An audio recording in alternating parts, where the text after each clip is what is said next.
আলুর বিভিন্ন রকমের স্ন্যাক্সের রেসিপি হয়তো রোজই বাসায় তৈরি করে থাকেন, কিন্তু একবার হলেও আলুর এই স্ন্যাক্সের রেসিপিটি বাসায় তৈরি করে নিতে পারেন। খেতে খুবই সুস্বাদু হয় আর ঘরে থাকা উপকরণ দিয়ে খুব সহজেই তৈরি করে নেওয়া যায়। দ্য কুকিং মিস্ট্রির চ্যানেলে সবাইকে স্বাগত জানাচ্ছি পটেটো বলের রেসিপি দেখার জন্য। সাথে থাকছে টক মিষ্টি একটি সসের রেসিপি। আলুর বল তৈরি করার জন্য আলুগুলোকে কিভাবে কেটে নিতে হবে সেটাও দেখে নিন।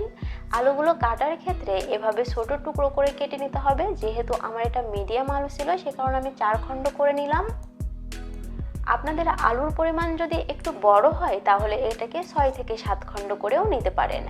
আর এভাবে আলু কাটার কারণটাও আপনাদেরকে একটু বলে দিই। এভাবে আলু কাটলে আলু খুব সহজেই সিদ্ধ হয়ে আসে আর ম্যাশ করার সময় খুব স্মুথলি ম্যাশ করা যায়।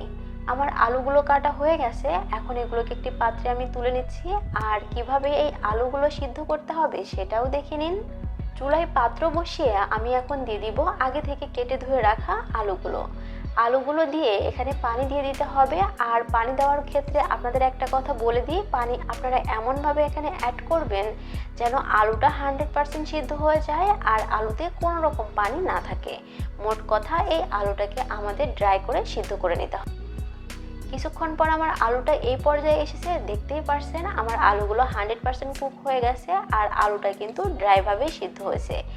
এখন এই আলুটাকে স্মুথলি ম্যাশ করে নিতে হবে। আচ্ছা, এখানে একটা কথা বলে রাখি, আপনারা যখন আলুটা ম্যাশ করবেন তখন এভাবে একটি কাঁটা চামচ দিয়ে ম্যাশ করে নেবেন, তাহলে আলু খুব স্মুথলি ম্যাশ করা হয়ে যায়। দেখতেই পারছেন আমার আলুটা কতটা স্মুথলি ম্যাশ হয়েছে। এভাবে আলুটাকে ম্যাশ করে নিতে হবে। এখন এই আলুর মধ্যে দিয়ে দিতে হবে 1 টেবিল স্পুন চিনি আর দিয়ে দিতে হবে স্বাদ মতো চিলি ফ্লেক্স। ঝালটা আপনারা আপনাদের স্বাদ অনুযায়ী অ্যাড করে নেবেন। আর দিয়ে দিচ্ছি 1 কাপ কর্নফ্লাওয়ার, স্বাদ মতো দিয়ে দিতে হবে লবণ। এখন এই সমস্ত কিছু খুব ভালো করে একবার মিশিয়ে নিতে হবে।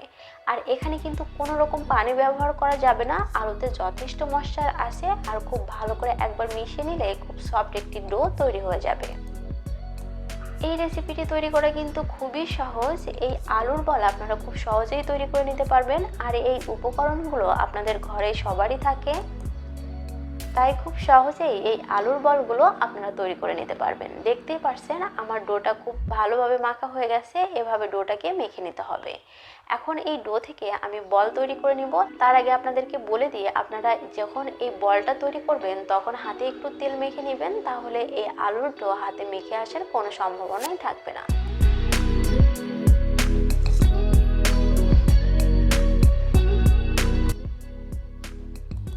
এখন এই আলুর ডো থেকে সামান্য পরিমাণ ডো নিয়ে খুব ছোট করে একটি বল তৈরি করে নিতে হবে।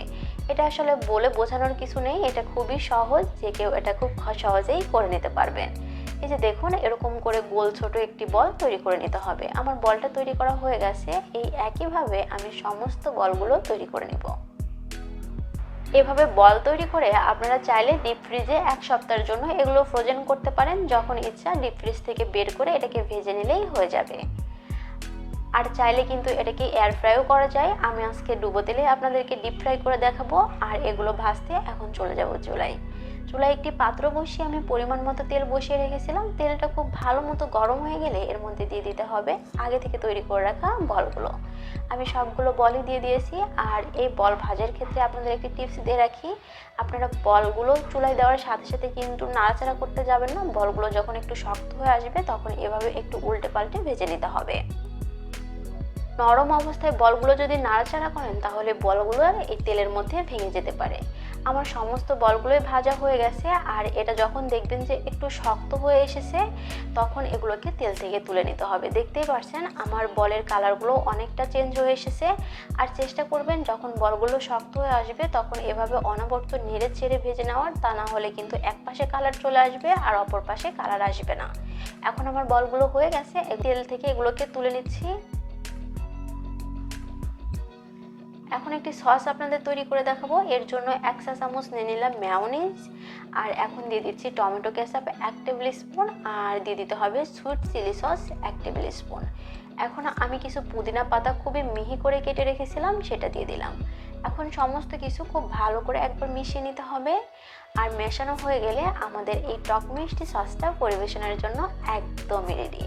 আজকের রেসিপিতে আমি সমস্ত কিছু ঘরোয়া উপকরণ দিয়ে তৈরি করে দেখিয়েছি। আশা করছি আজকের রেসিপি আপনাদের অনেক বেশি কাজে আসবে।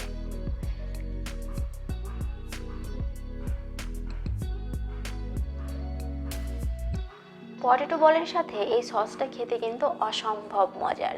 আজকের রেসিপি আপনাদের কেমন লাগলো আমাকে কিন্তু কমেন্টস করে জানাতে ভুলবেন না। দেখতেই পারছেন এগুলো কতটা মুসমুসে হয়েছে। আশা করছি আজকের রেসিপি আপনাদের অনেক ভালো লেগেছে। যদি ভালো লেগে থাকে তাহলে আমার চ্যানেলটি সাবস্ক্রাইব করার অনুরোধ রইল। পাশে থাকা বেল আইকনটি প্রেস করে দিবেন যাতে আমি কোনো ভিডিও আপলোড করলে সাথে সাথে তার নোটিফিকেশন পেয়ে যান। যারা আমাদের ফেসবুক পেজ থেকে দেখছেন ফেসবুক পেজটা ফলো করবেন। দেখা হবে নতুন পর্বে। আল্লাহ হাফেজ।